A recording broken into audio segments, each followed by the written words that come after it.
Live from the Spill Studios located behind a liquor store of the I-35 Interchange, it's time once again for a couple of cold ones with Corey and Carlisle. Is it that time again? It's that time again. Man, I felt like I just saw you earlier today. It was almost like you took me out to lunch. Oh, wait a minute. That did happen. That did. So did the happy ending. You know, you gave me a happy ending, and I turned around and said, my ending was so happy that I want you to have an even happier ending. I was referring to the fortune cookie at the end of dinner, but whatever. I was talking about that hand job you gave me. But that's true. Anyway, there's no such thing as a free lunch, even if still. Yeah, you thought when I was calling you to come have some roast duck.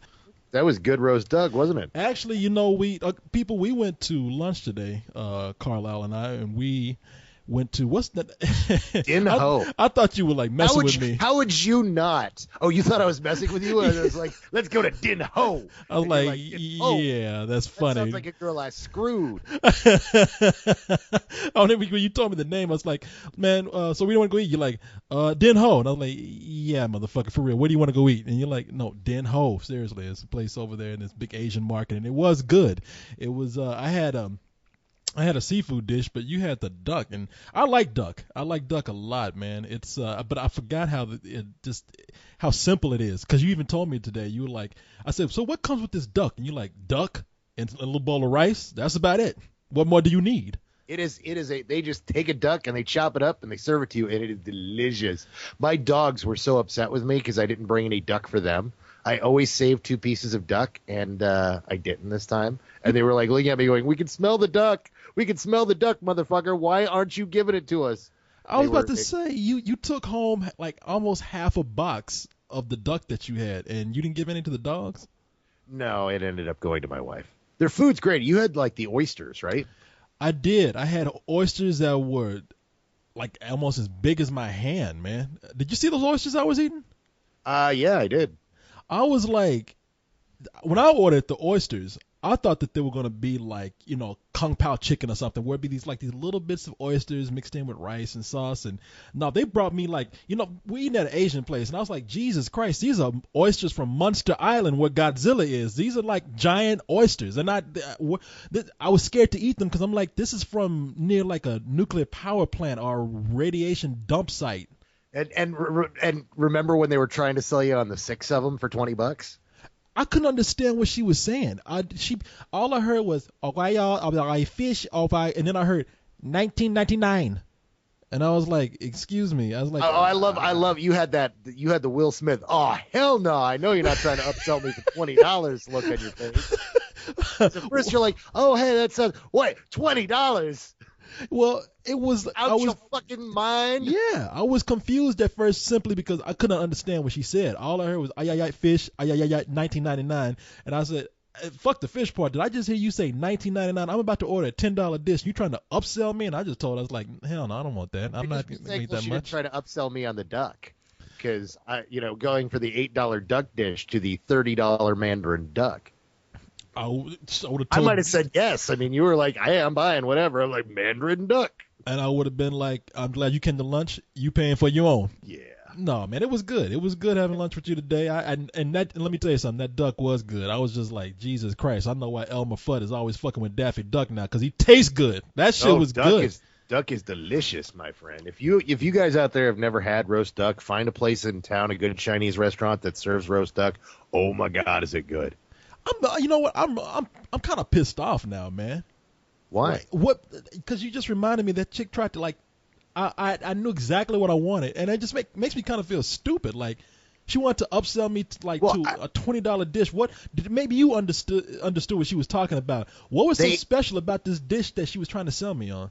That it was fresh oysters. That this particular Chinese restaurant has its own aquarium with fresh gotcha. Seafood in it. Like the stuff is like the oysters were alive when we were talking about it. That's why it was $20 because the oysters would be alive when you're talking about it, and within moments they would be on your plate and ready to eat. Oh Jesus, I just feel guilty then.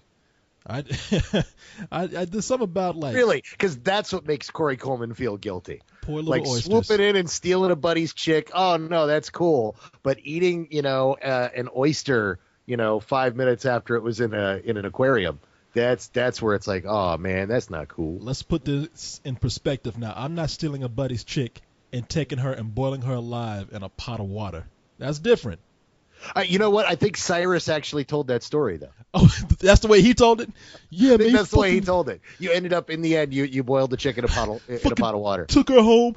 Had sex with her. He didn't even enjoy her, man. He just boiled her. What the fuck, dude? He fucked her, man. Then he put her in a boiling pot of water and ate her. Corey Coleman's a fucking fiend.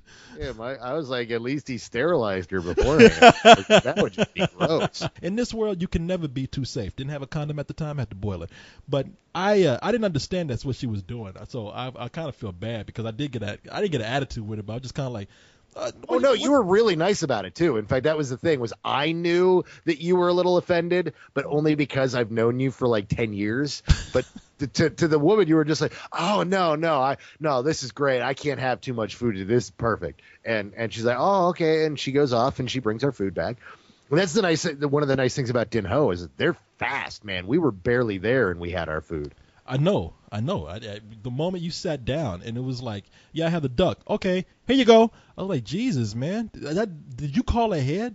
Did you know what you wanted? Because that was quick. No, they've got the duck already done because it has to be roasted. It's roasted duck, and they've got it hanging, and then they just go and chop it up for you right then and there. The only thing I don't like about ducks, man, is that they got a lot of bones. Yeah, they do. That's the thing, is it's not like chicken. It's you're eating it off the bone, which is the downside, but it's so worth it. Oh my God, is it worth it? I know. You were like, here, have a piece of this, and I was like, yeah, I think I'm gonna take a piece of this, and I was about to talk to him, like, so anyway, I was like, oh yeah, there's bones in there.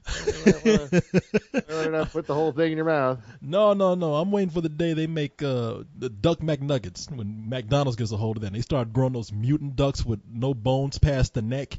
That brings us to the top 5, brought to you by Spill. There you go. You must be still full of that duck, man. I was giving you the cue. I was like, no, dude, I'm all ready to go, man. I hit the gym tonight. I'm drinking coffee. I'm just chilling. Everything's going well. Yeah, got adrenaline from your gym trip, and hopped up on caffeine. Look at you. You about to explode. So let's go to number 5. Well, every now and then there comes a film, like right when you lose faith in the movie-going audience out there comes that film where people, the majority of them collectively say, fuck that shit. And that was Furry Vengeance. One of the movies that debuted this past weekend, came in at number 5 with only $6.5 million. That's the one where Brendan Fraser's getting his ass beat by a bunch of animals who are taking their revenge for them trying to destroy their home. Oh, is that what that was? I thought that was the plot of that movie was, hey, let's all pretend we're going to go to this movie so that Cyrus goes and he has to suffer through whatever Brendan Fraser is doing this time alone. No, that was Leon that went by himself. Oh, was it Leon that did it? Oh yeah, Leon. And now I feel bad. No, and as if you've heard the audio review, in all fairness, not Leon, but Cyrus was at a wedding. It was I was the one that was at home. Now, I'm not going to say I wasn't doing anything because I was like really busy that day. And I'd even made a note. One of the members on the site, Silver Surfer, I had like talked to him the day before on the call-in show. And he's like, have you seen Furry Vengeance? And I was like, no, but let me make a note of that to go see it tomorrow because that's when our screening is going to happen. And I just totally forgot. Now, maybe in the back of my mind, somehow subconsciously, I said, wow, that looks like shit, and I'm going to block this out of my memory. But I really had the most sincere intentions of going, and I did not make it, and co-host wasn't there. I know you weren't there, so Leon was there alone. He came back, and he was really shaken up. He was like, where were you motherfuckers at? And I'm like, I'm sorry, I forgot. Yeah, I fell asleep, or not fell asleep. I was still asleep. So I woke up at like 3:30 going, oh, man, I was supposed to be at Furry Vengeance. There is a God. Wow.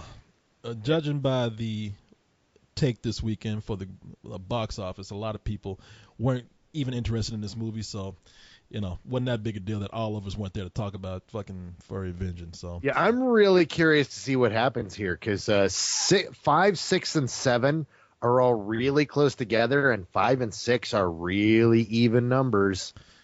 I mean, If you take a look, there's like $20,000 separating Clash of the Titans from the losers. Yeah, 6 and 7 are very close. So, And well, then you know, half a million on Furry Vengeance. If they overshot on that, there could be a completely different number 5, and Furry Vengeance may have not even cleared into the top 5. well, after you get past the top 5, I mean, nobody cares. Nobody's going to give a shit about this thing between the losers and Clash of the Titans. I mean, at Well, this no, point, but that's not what I'm really talking about. I'm talking about Furry Vengeance, which has a nice round number 2 at 6.5 million even.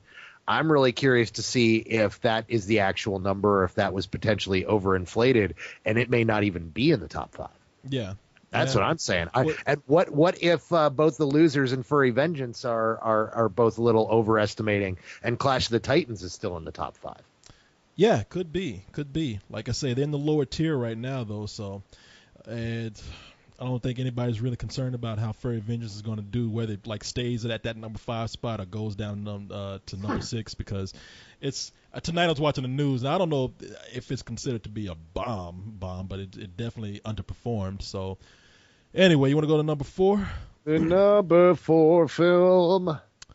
Something else that is not performing as planned for the studios is J-Lo's, or as you know, Jennifer Lopez, The Backup Plan.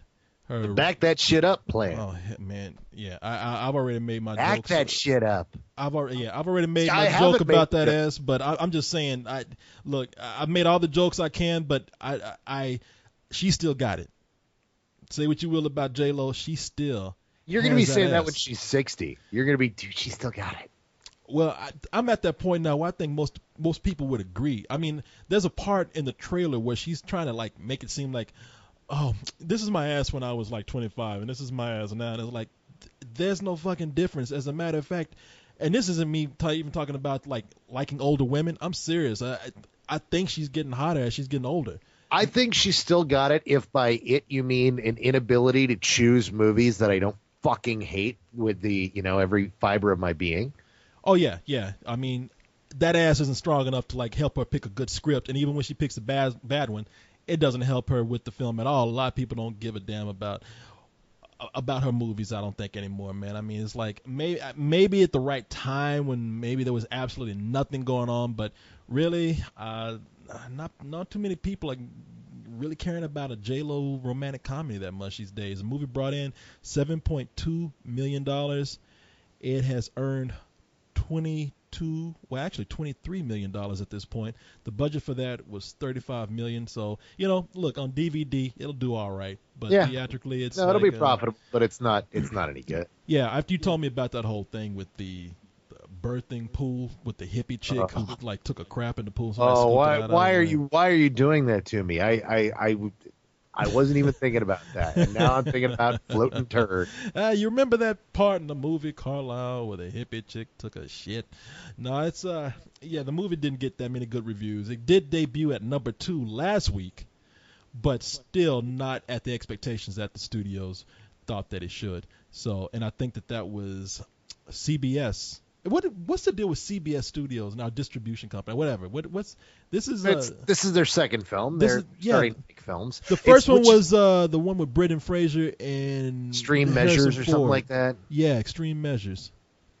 It's a smart idea. I mean, the thing you have to keep in mind is over the next 5 to 10 years, and I really think it's closer to 5, we're going to see mainstream television taking the same hit that we saw with newspapers, where it's not going to go away entirely, but it's going to go away enough as people start streaming their entertainment online. And as everyone has run into, because advertising companies don't respect online advertising the same way they respect the other mediums, they don't pay as much for it. And as a result, there's not as much money online. And until the advertisers completely shift over their mindset and start paying TV money for the internet, there's not going to be as much money. So right before the internet starts really cutting into their TV business, CBS is moving into where the money is, which is film and porting over there. And I think it's a smart move is using their brand the recognizable, company trademark to start making films that are geared towards the same audiences that watch their television. Well, I shows. was wondering if that was the case because I think people are saying that, and it makes sense that the thing that's probably going to take the most hit when you're starting to compete with internet and streaming shows and people actually now having a choice of what they can watch, is probably going to be the networks that are hit the worst, because the networks have everything to compete with. The networks not only have cable to compete with, but now they have the internet. So everything is piling on top of cable. So it does make sense that some of these television studios would now want to branch out. Our networks would want to branch out into film. Now, of all the networks, I'm surprised that it's CBS that is doing that, since theirs is the one with the most secure demographic right now. Well, I mean, CBS is using their logo, but I mean, if we look at it, like Fox is associated with, Fox Television is associated with Fox Studios, 20th Century Fox. You have ABC, which is Disney, pretty much. So these networks are actually having themselves presented somehow in the movies. It's just CBS has decided to. CBS has just never ventured into film before in any kind of form. So we're seeing them do that, and really not a great start with their films. I mean, these two films haven't exactly been gangbusters, but hey, look, just a second film, we'll see what happens. Let's go to number 3. The number 3 film. Man, it's like I was saying last week. Date Night is still holding that number 3 position. It is just that movie that a lot of people have just not really paid that much attention to. It's not like making any big news. It's not like it was praised critically across the board. It wasn't a spectacular film. I mean, it's just kind of this quiet little film that came out, even though it stars Steve Carell and Tina Fey. But a lot of people just weren't making a big deal about this film. But the movie continues to stick strong at number 3 and make money. It brought in $7.6 million this weekend, and it is up to a total gross of $73.6 million. The budget for that was $55, so very strong business for Date Night. Yeah, it's people like it. It's getting word of mouth for the mainstream audience that it was made for. Yeah. And the thing is the critics didn't. The big key is that the critics didn't hate it. Like when you talk about something that mainstream, where even the critical base is kind of like, yeah, it's all right. That's where the audiences kind of can connect to it, and it's worked. It wasn't a big hit. I don't think they expected it to be a big hit, but it's made its money back and then some, and then will ultimately do well on DVD, and has proved, thankfully, that Tina Fey and Steve Carell can open and hold a movie.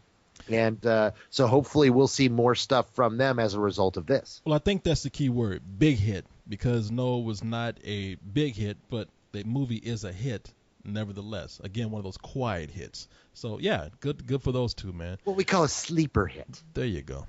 And let's go to the next number 2 film, which just won't go away. This is a movie that keeps going back and forth between number 1 and number 2. This week it is number 2. Last week it was number 1, and that is How to Train Your Dragon. Brought in $10.8 million this weekend for a total of $192.4 million. It's right now it's knocking on that $200 million door mark. So that movie is definitely a hit. It costs $165 million to make, so doing very well. And yes, this movie is going to do extremely well on DVD when it comes out. Yep, people are digging the hell out of it, and what I find most amusing about this particular film is that everybody just poured on about its opening weekend, about how disappointing its opening weekend was, and how, oh man, hopefully it'll make its money back, but I doubt it. That was a really poor showing, and it just chugged along. And really, I don't think people were saying it was poor. I think they said it didn't do as well as some. Really? Oh yeah, no, it made I can't remember exactly what it made its opening weekend, but there were so many stories about how soft it opened and how it was a disappointing opening, and even though it opened in number 1, it was really kind of a letdown. And everyone, if you remember, it opened the week before Clash of the Titans, and everyone thought that it only had 1 week to live and that Clash of the Titans was going to crush it. Nobody anticipated how bad 3D Clash of the Titans was going to be. Well, see, the things I was reading about it was like it wasn't really seen as a disappointment. It was just seen like, well, this isn't as strong as some of DreamWorks' other debuts as far as an animated CG film goes. But it's one of those things where what I was reading was like, where the studio's like, well, but we're satisfied and we're confident this movie's going to do well. So maybe they really did think the movie's going to do well, but it was just sounding like, well, no matter what happens, we're just going to play this cool and be like, oh yeah, it was okay. And so yeah, but either way it goes, a movie is doing very well, and it just continues to stay right up there. It'll be interesting to see what happens when we have our big debut next week, but we'll talk about that a little bit later. And let's go to our number one movie. The number one movie of the week. If anybody was surprised, it is A Nightmare on Elm Street, the 2010 remake from Platinum Dunes, brought in $32.2 million. The studio, no doubt, which it says New Line Cinema, but that is really Warner Brothers, and they are pretty pleased with that return. Although the movie has not done as well as some of the other Platinum Dune horror remakes like Texas Chainsaw Massacre or Friday the 13th, and I don't even think it did as well as Freddy vs. Jason when that came out. But it did better than something like the Amityville Horror, so they're all right with this. They're saying this is okay. Got panned by critics, but of course people knew that this was one of those movies that was critic-proof. Had a horror icon. It was a remake of a very popular property, and I think people knew this was going to be at least a financial hit, at least for opening weekend. Yeah. What did you think of it? I didn't think it was horrible, but I didn't like it. I thought it was dull, and I thought that Jackie Earle Haley, who was playing Freddy Krueger, was not Freddy Krueger. He was just somebody doing a pretty lame Robert Englund impersonation. Because I thought this Freddy Krueger, I was just going to say, I thought that this Freddy Krueger was probably going to be a little more serious, and then they had to like cut back to him making the puns, and I hated the makeup on it. Thought the movie was like, it just went into a pattern of I don't want to hear what you thought about it too, but just real quick, I thought that the movie went into a pattern of somebody falls asleep, their surroundings change into like a menacing environment, Freddy comes out, messes with him, kills him, and then move on to the next person. So yeah, I hated the shit out of this movie. That's what I heard. I loathe this movie hardcore. Well, let's hear what you thought about it. It's bad. I mean, it's just plain bad. It where to start with this thing? It's such a mess. They God, it makes me so angry. I don't even know where to start at how angry it is. Let's start with Jackie Earle Haley, who is just doing Rorschach all over again. Like, pitch and note, he sounds exactly like Rorschach. And that was bugging me. I was really looking forward to seeing his interpretation of Freddy Krueger, and to see him do that, it just didn't work. One of the big things that I can't believe about this film is just how badly written and structured it is. It's truly a terrible example of screenwriting. And you know, Corey, I rarely pick on the script of a film because usually I feel that it's that there are other problems at work, like, something to, because a lot of times the director will do have a rewrite of his own, or will just film around stuff, or will edit things differently. This can only come from the script, because the film doesn't even know who the protagonist is. The film opens with a character who just dies, and then we follow another character who leaves. And it isn't until the second act that we meet and spend time with two characters who become the leads of the film till the end of the movie. And by that point, we're half an hour in the film and we don't care about these characters. And we're supposed to care about these characters being offed by Freddy, and it doesn't work at all. You're never really connected to the film. The dreams are lame. Freddy is uninspired. And the film, it plays around with this concept that it wants to kind of play with as was Freddy a molester or not, and they come up with a really cool angle that they don't carry out, and by the end of the film you're like, really, this fucking sucks. And that's before you even get to the terrible dialogue and the stupid ideas like micro naps. See, I didn't mind the whole thing with micro naps. I thought like that was a cool way of explaining like, okay, you can never escape sleep. You're gonna pass out somehow. And I didn't mind the whole okay, I don't think they followed it through very well, but I didn't mind the whole thing at first of them like making you think that this kid was a protagonist and then maybe this kid was. But the thing that's wrong with that is that they have a character in this movie named Nancy, who is the main character, the protagonist of the original Nightmare on Elm Street. So we know that that is going to be our main girl. I thought it might have been cool if they probably killed off Nancy at first, and then maybe they went from there and like had you guessing. So yeah, I would have liked if they did something like that, but they didn't do anything clever that they could have done. And the thing with micronaps is that it totally takes away what was scary about the original. It's micronaps in here is like fast zombies in zombie movies.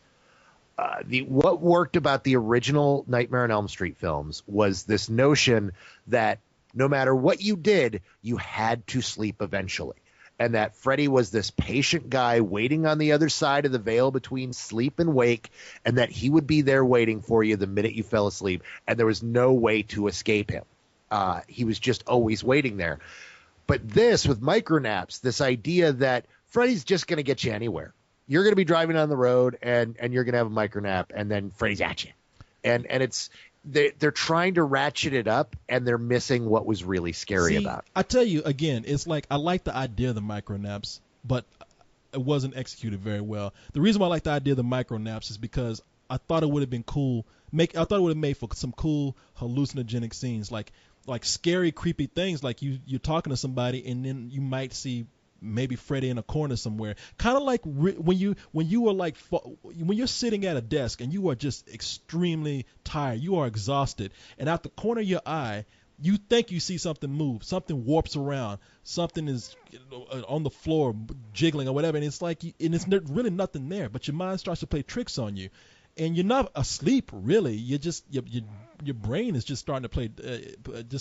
Your brain is trying to tell you that you need to sleep so hard that it's making you over alert. And I thought it would have been cool had that been the case with these people who are trying to stay awake even in the daytime, or they're trying to stay awake with coffee. I mean, they just see like really creepy things. That doesn't require micronaps at all. In fact, and that idea is great. This whole, people getting so delirious they can't tell if they're asleep or awake. Doing something like that would be neat. But what this did instead was harkens back to Nightmare on Elm Street 5, The Dream Child, where this girl who had the ability to go to pull other people into her dreams ends up having a kid. And so Freddy keeps going into the, you know what? I think I'm mixing up the two movies. But Freddy keeps going into the dreams of this baby and getting to the mother that way. No, it was one of those. I know one of them was Freddy's dead, and then one of them was. Well, no, Dream Child is the one where the Dream. That's what I'm saying. Which one? Because I know there was one called Freddy's Dead. That wasn't the one with the kid. So Dream Child. Freddy's Dead was 3D. That was the number 6. That was the 3D one. Yeah, that was pretty bad too. Yes, it was. But the thing is this is even worse than some of those. Like I hate this movie. I don't see anything redeeming about this film. There's not one thing you could point out where I can go, hey, at least that was cool, or hey, at least Jackie Earle Haley was great. Or that's what I'm thinking. Like as much as I was really bored by this movie, I didn't hate it. I didn't like it, but I didn't hate it because I thought like everything that came after Friday the 13th, Nightmare on Elm Street, the original, except for number 3, I thought that they were all bad. I do appreciate what they tried to do with New Nightmare. I kind of admire that they tried to like take that in a different direction, but all of them were bad. Number 2, I think, is probably the worst one. Number two is see, you are speaking my language. Like right now, you and I are in complete agreement. Like I love these movies growing up, but number 1 and number 3 are the only good ones. I like number 7 a lot because I like what they were doing. But number 2 is the absolute worst of the bunch. Like just absolute worst, followed closely by number 6. Which was in 3D, and then of course you can take your pick over 4 or 5.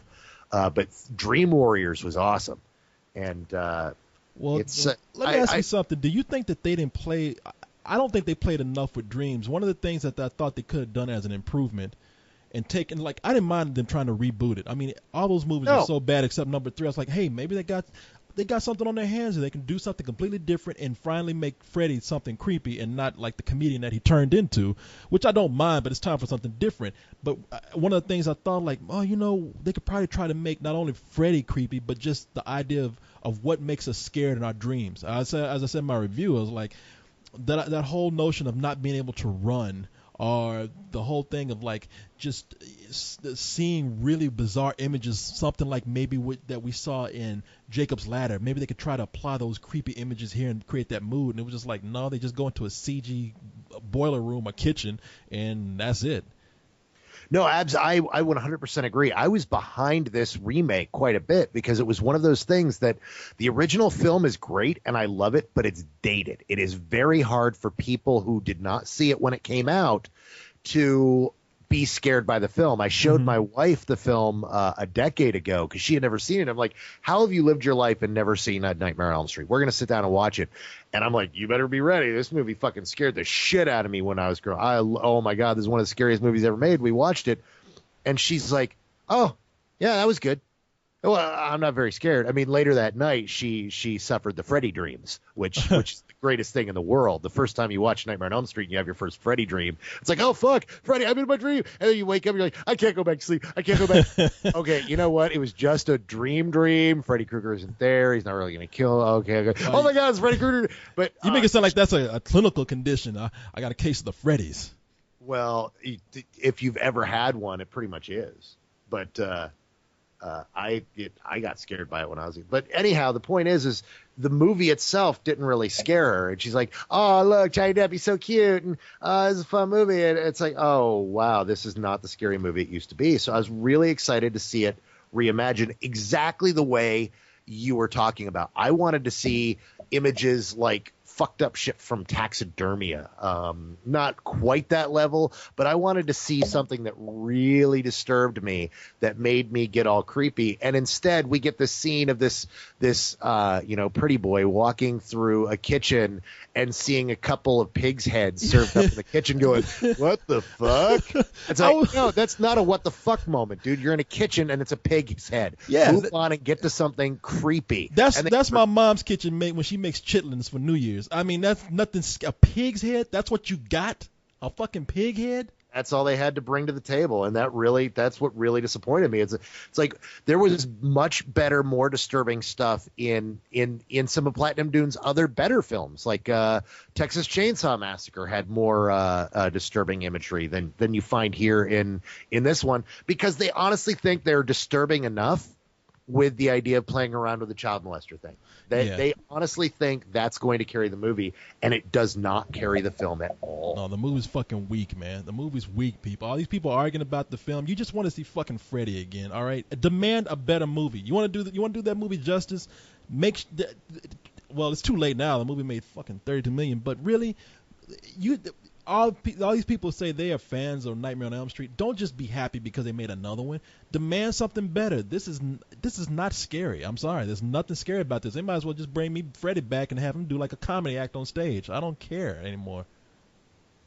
Yeah, I'm right there with you. Now, that said, if this is successful enough, I would not be opposed to seeing a sequel in which somebody who knows how to make a fucking movie comes in rather than just a music video director who listens to the producers of Platinum Dunes. Because that's the problem with Platinum Dunes, is in Platinum Dunes, the producers run the show. Yeah. I mean, Michael Bay is like, his name's firmly attached with that. It's his thing. Yeah. So. Yeah, but it's the two guys under Bay, because Bay trusts these guys implicitly. And if the movie lives or dies under them and not the director. Now, a good director. And the director, what's his name? I know his last name is Bear. Is it? It's something Bear. I know he's a video director. He's. I remember on MTV years ago. I think he directed a.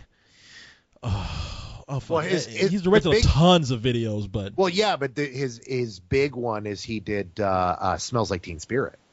Oh, he's the one that did Smells Yeah. Like Teen Spirit. Yeah, Okay. no, like this guy's legendary in the video directing world, which is why this was a big deal. It's like, ooh, this guy who's been doing so much clever, culturally relevant stuff for years, he's going to do a Nightmare on Elm Street, and then he goes in and turns in this weak piece of shit. The janitor in that Nirvana video, Smell Like Teen Spirit, was scarier than this movie. I was like, You know what? I agree. and I'm not even joking, really. Yeah, I wish I could remember the guy's name. I should look it up.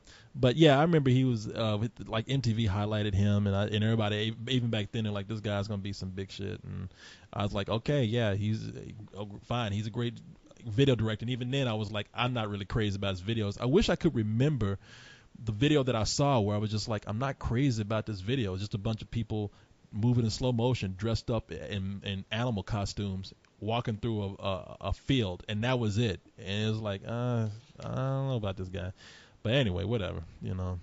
Whatever. Yeah, the movie was a big hit. I want to know the name of this guy who directed this. I didn't realize you were really hung up on that. I would have looked Samuel it up. Bear. That's what I thought. Samuel Bear is the director's name, and yeah. I don't think we're going to hear from him again. Honestly, I think he's going to go back to directing video stuff. He's taken too much shit for this movie, and nobody likes it. It's got, what, 15% on Rotten Tomatoes? Did it finally go up to 15%? Because I've checked it Yes. one time. It was like 2%. Yeah, it did. Okay. And it was one of those weird things. I ran into Harry Knowles at Dragon's Lair last night. It was one of those things where he had seen it he saw it at the thing where they brought in Jackie Earle Haley that night. And a bunch of us had seen it during the afternoon, and I had decided just to go to the afternoon screening because I had something else that night. So what was that 12 o'clock screening that we went to? Yeah. And so, you know, Harry wrote a review and was like thoroughly positive, and so everybody's like, oh, maybe this is good. And then all of a sudden, just within 12 hours, all of us wrote our reviews and all of us were negative. And Harry was like, oh man, fuck you guys, because he was like the guy left hanging out to dry, the one guy that really enjoyed it. And he still thinks he's still very much a fan of the film. He enjoys it. So, but we were talking about that last night, and I was giving him a hard time. But it really is that film that the few people that like it really like it and think the rest of us are crazy, and everybody else is just hating on this thing. It's just a fucking gangbang of knocking the shit out of this movie. Garbage. That's the video that he directed. That I thought was like, why is this guy made a big deal out of? But I think what I heard a story where Michael Bay was actually and to this director's credit, look, I don't know who knows what kind of pressure he was under. I don't want to talk total shit about the guy because I don't ever know the circumstance that leads up to a movie like this where a lot of money and a lot of hands are involved. But I heard that Michael Bay was saying you need to direct a movie. You need to direct a movie. And he wasn't really that into it, and he just kind of got nudged into it. I don't know if that's true or not, but that's what I heard. It would make sense. I mean, I would think that a director who was able to do so much with 2.5 to 4 minutes on MTV did nothing for almost 2 hours.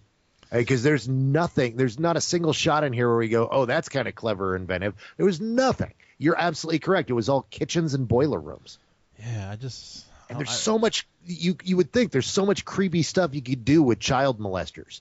Like just little like rape children?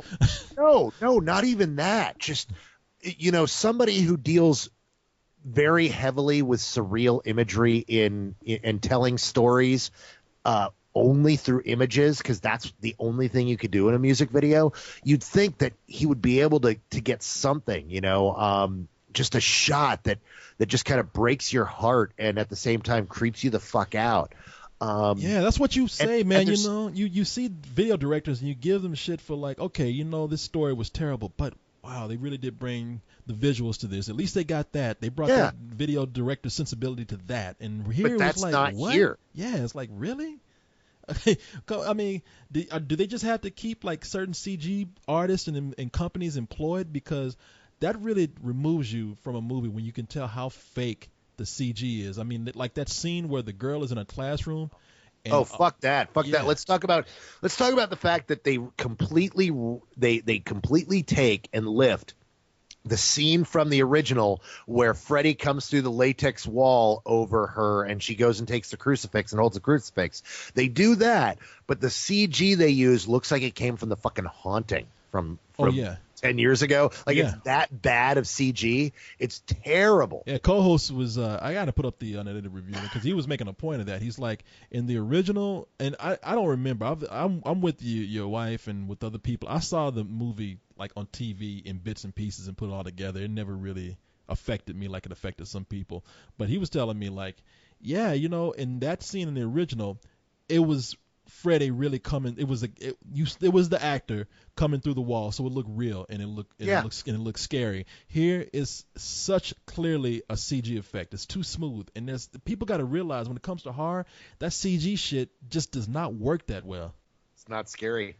No, it's not. So I mean, people forgot how to create mood because CG has just taken over, and it's so fake, and we know that it's not real. There's nothing there to really creep us out with that technology, you know, unless it's used very well.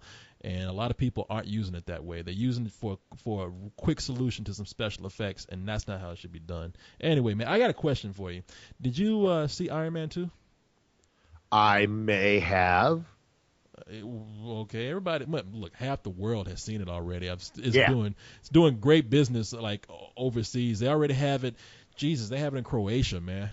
Well, that's actually why Favreau had the screening he had. They were going to the London premiere, and the London premiere got canceled as a result of the volcano, and so they were like, "Shit, we're stuck in the States. What do we do?"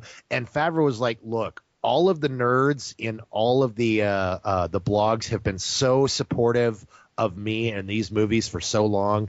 Why don't we fly all of them down to Austin, the ones that aren't already in Austin, and we have a big premiere for the nerds?" Well, what did you think? Oh, I fucking love it, dude. It's great. I mean, it's fucking Iron Man 2. And he came down. Robert Downey Jr. came down. Favreau actually spun at the club after the show. Like, he was the DJ. Was he any good? Yeah, actually was. Like, at the first 5 minutes, he had a hard time getting started. He did what's called train wrecking. He train wrecked pretty hard just at first, and I was like, oh no, this is not going to end well. And it was just one of those things where he's getting his groove, and then he killed, and he spun for at least an hour, and he spun a lot of fun stuff, and he had the crowd going, and everybody was having a great time. It was very geeky and at the same time very fun. But so the movie is fucking awesome. If you guys are going to dig the shit out of this thing. It is so fucking fun. Yeah, because I keep hearing these mixed reviews of it coming out, and I'm just like, I'm wondering now. You know, I'm trying to figure out what's up with the mixed reviews, because there's a bunch of people saying, yeah, it's just not as fun as the original. It's like, what the fuck are you talking about? It's the exact same tone as the original. It's got better scenes than the original. There's so much stuff here that really is good. The villains are better. There is a scene that you're going to lose your mind for. I lost my mind for it. But it is so right up our alley, in which a hungover Iron Man is in a donut shop with Nick Fury, and it is Samuel L. Jackson in a coffee shop yelling at Iron Man, and it's fucking great. Oh, you know, I love myself a screaming Samuel Jackson. So you do, and Sam is so perfect. Sam here. It's like in the 90s, if we were sitting around talking about the perfect Iron Man scene and talked about him playing Nick Fury, this would be the scene we would talk about, and it's so fucking good. I mean, everyone is great in this film. Everyone who was great before is great now. Robert Downey Jr. is still awesome as Iron Man. Everybody else is still totally fantastic. What's his name? Don Cheadle. Oh, Don Cheadle is great. I mean, Don Cheadle, there is a great moment where he walks in, and pay attention to the dialogue when he first enters, because it's this really great kind of double meaning where the dialogue actually plays into the scene, but at the same time they're winking at the audience, and Iron Man's kind of like reacting like, you're not Rhodey, and he's like, just go with it, man. Just don't even think about it. It's me, Rhodey. Hey, And you get a darker tan. So, 'cause that's what was my thing. It's like, damn, they could at least chose Chiwetel Ejiofor, but they took somebody who was just completely darker. what they What's did his is name? they took a great actor that when they subbed out a good actor who they didn't want to work with anymore, they brought in somebody who everyone in the world loves. Because really, who hates Don Cheadle? Don Cheadle is a guy that when he's not acting like a motherfucker and just making badass movies or even doing great roles in mediocre films, he's out saving the fucking world with George Clooney. He's like, what are you doing this week? I'm making a movie. What are you doing next week? I'm going to fly to some foreign country and negotiate a peace treaty. I mean, he's Don Cheadle. He's fucking awesome. So And I was thinking, like, maybe the Grand Dragon of the KKK hates Don Cheadle, but you making it sound like even he has to be like, even he's like, Don Aw. Cheadle, he may be black, but at least he can sign a peace treaty. he's doing some good out there. I can't hate that guy. I'm gonna have him over for dinner. So I let him marry my daughter, but I'm glad to hear that because I'm gonna see. I don't know. It makes maybe a lot of these people, because another thing that I've heard is that some people who are not big comic book fans are not big into Iron Man, are big into like the Marvel universe, which this is from. They don't get a lot of the inside things and those winks and nods, and so it makes them like the movie a little bit less. There's not too many winks and nods in this, though. I mean, there's enough small stuff, but the problem is that's not what drives the film. Okay. It's not.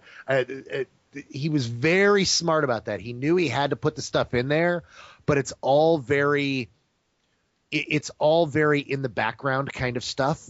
That's where he's winking at you. Everything else is very upfront and straightforward. He made a very good, straightforward film.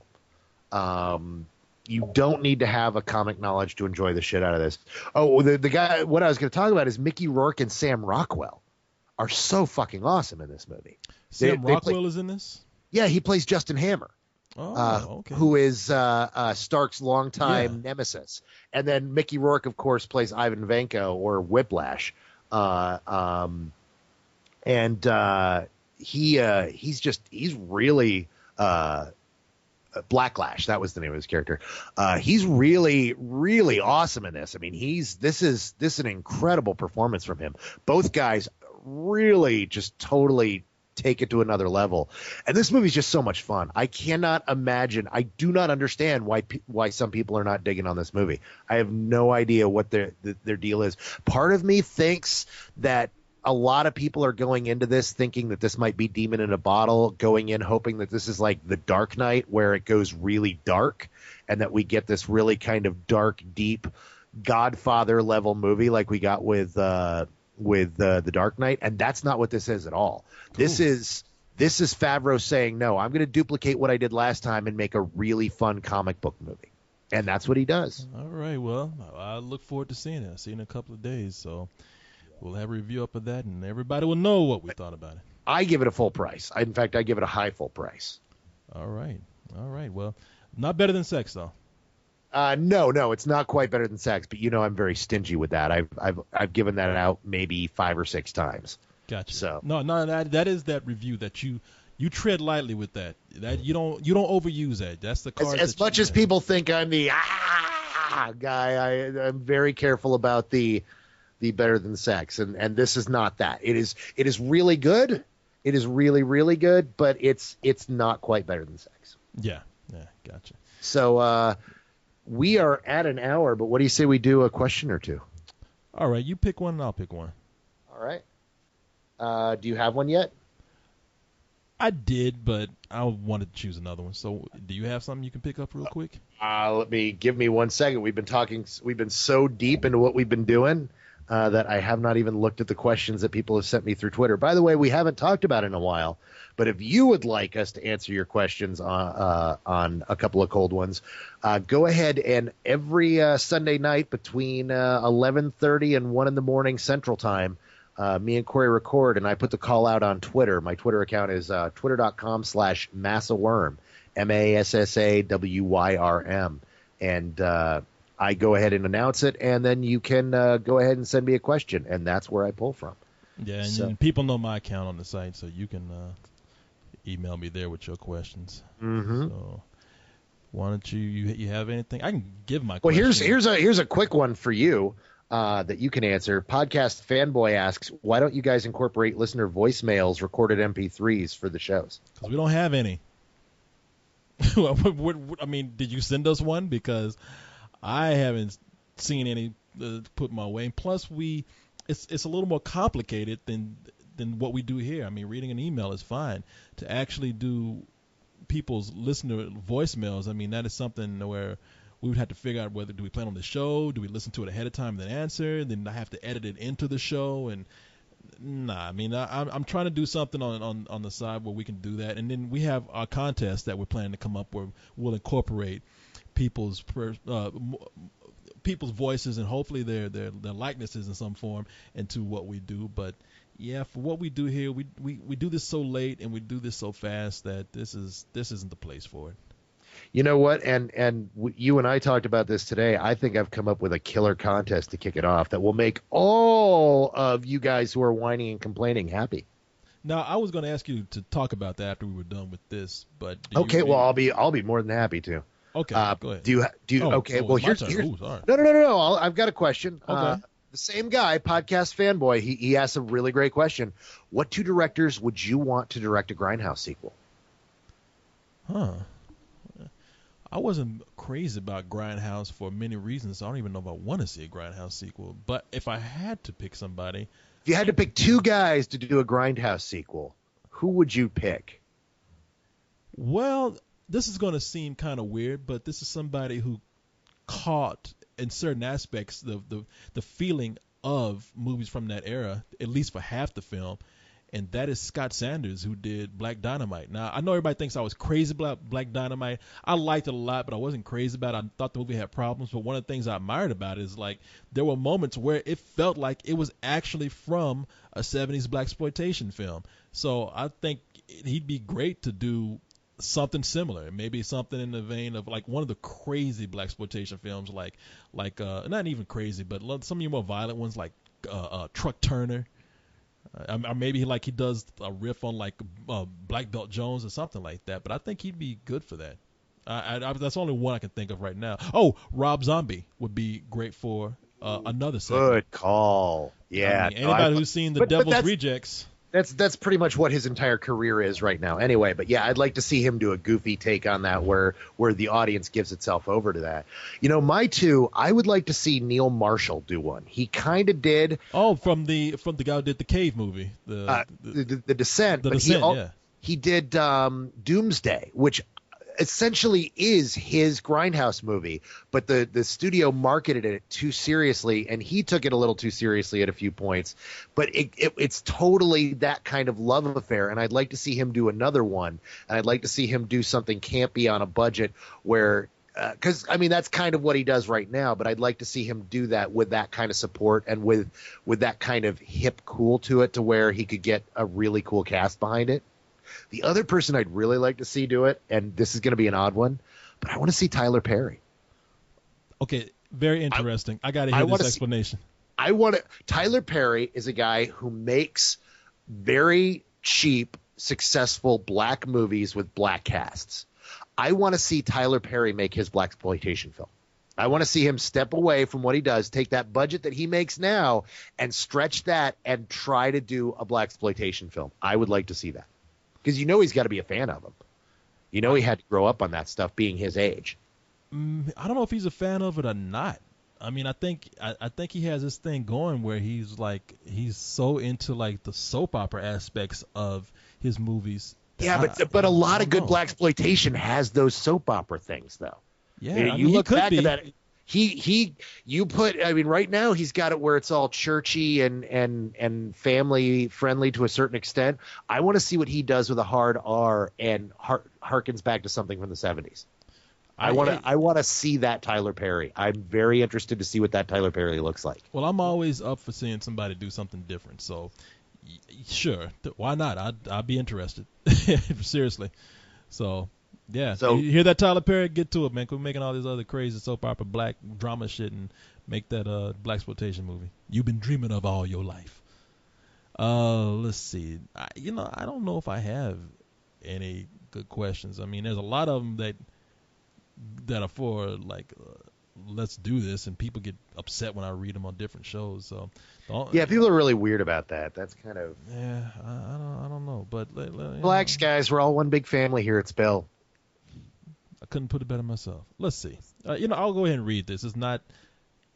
It's a very easy question to answer. What is your opinion on the Gears of War movie? I'm not sure if it's still in production, but is this something you think will work in movie form, and what style should it take? Actually, that's a good question, because that is one of the video game movies that I thought could work if they did it right. I mean, because essentially what you have, for people who don't know Gears of War, it is a war movie. It is almost like watching when you play the game, it plays very much like a war film. The camera angles when you crouch and you follow your soldiers, and the way you snipe people, and the combat seems like a war film. I mean, I think it would very much make a nice science fiction war type film, and we've seen that kind of done already with something like District 9? You still Yeah. there? Oh, what you doing? Can you hear me? What do you mean? What am I? Yeah, I can hear you. It's like why the long pauses? You touching yourself again? What the hell? I don't know why I'm having one. So it's a very clear story, where a lot of times video games are hard to adapt because the stories just aren't there more than the gameplay. This is one where they actually had a script written, almost thinking that this would be a movie. It's pretty much a basic.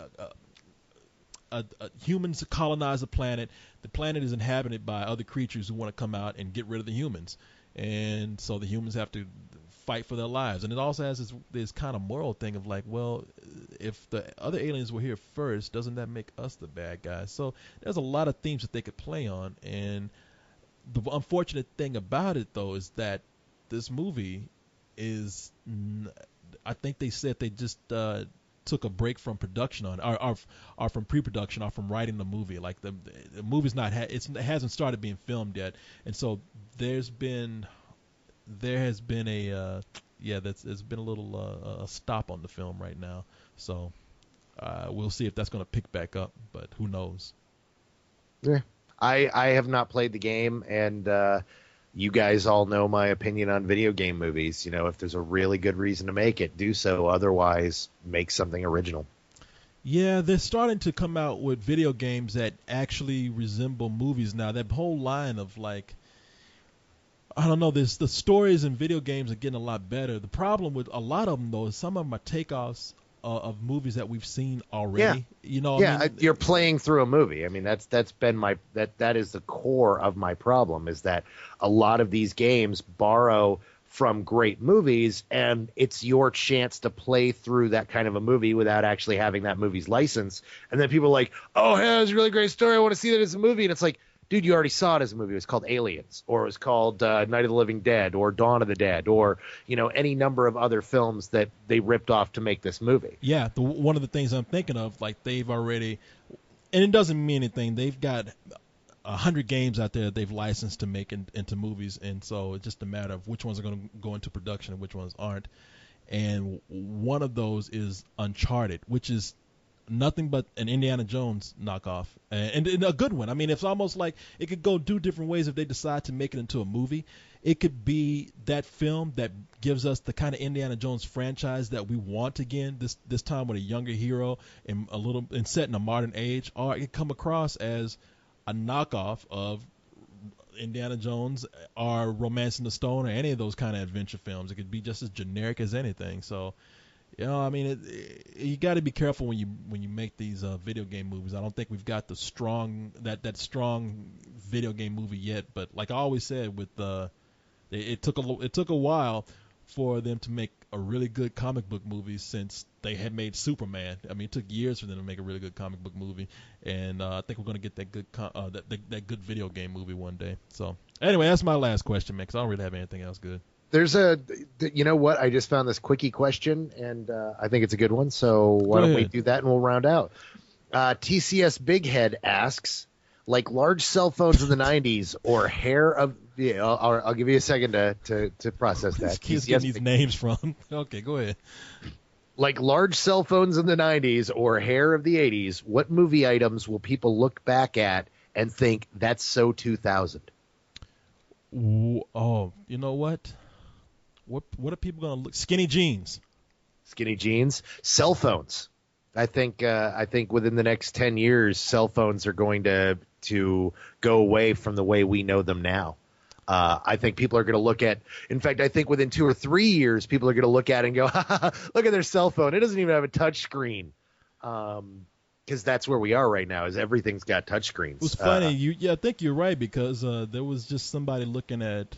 They were looking at CSI, and it was only from like about 3 or 4 years ago, and somebody commented like, you could tell this show's dated just right now because look at the phones they have on there. Like some people had really outdated flip phones and all kind of weird shit, man. So where do you think cell phones are gonna go?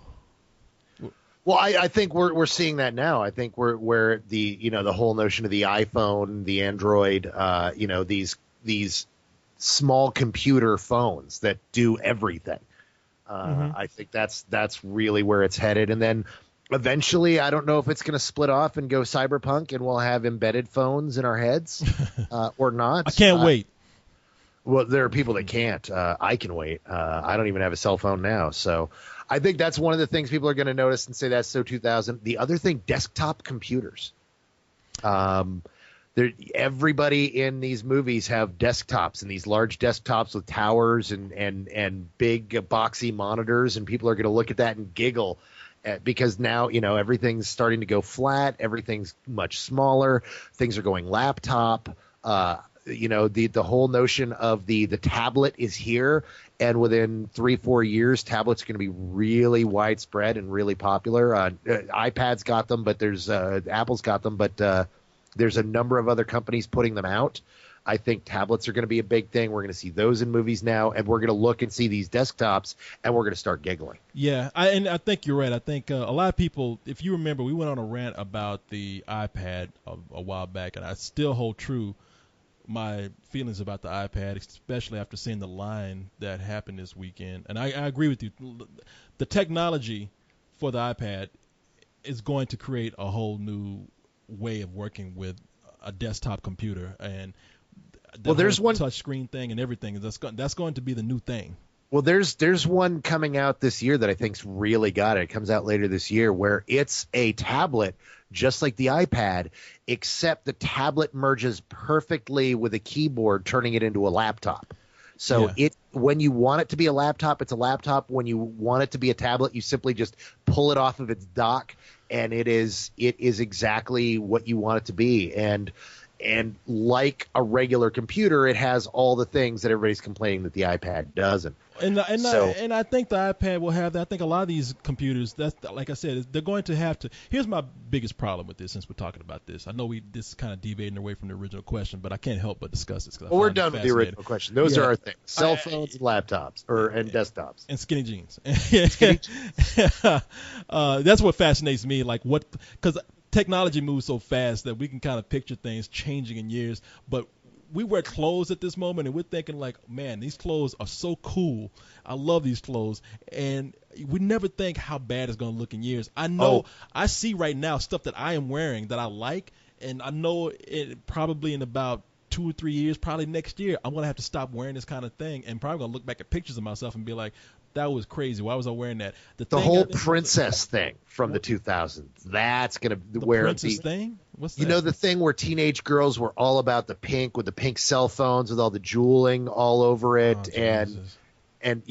Just the whole the dedication to pink over the last few years. That's going to be something that is going to look at very 2000, where it's like, really, it's a teenage girl with a pink phone with sequins on it.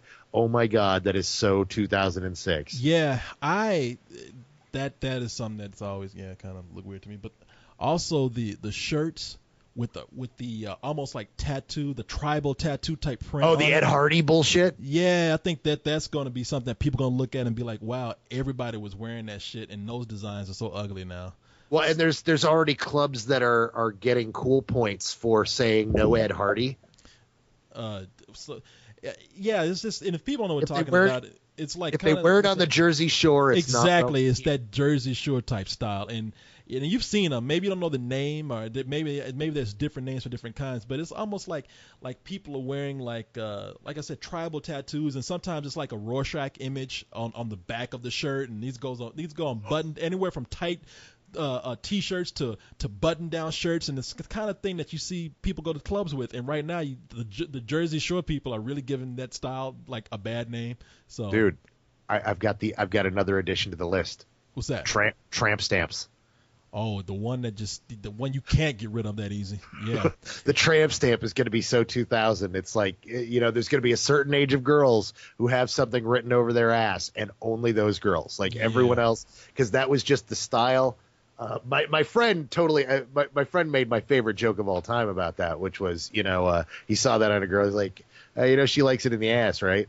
And I'm like, what the fuck are you talking about? He's like, why else would she give me something to read while I'm back there? And it's like one of the most sexist things I've ever heard, but at the same time, it's kind of like, why else do you put it there unless, I like that. But I would just want to say about the iPhone, they keep saying, the iPad, they keep saying, oh, it's an iPod. Not iPod killer, but it is a laptop Kindle killer. It is a Kindle killer, but I can see it being a Kindle killer because it really does offer a lot more than the Kindle. But a laptop killer, I do so much on my laptop that I cannot do at all on a fucking iPad. All right, I went to get a wire this weekend out at the mall. There is a line of people waiting for the 3G iPad, and there's one guy who's a consultant, and he's sitting there he already has one.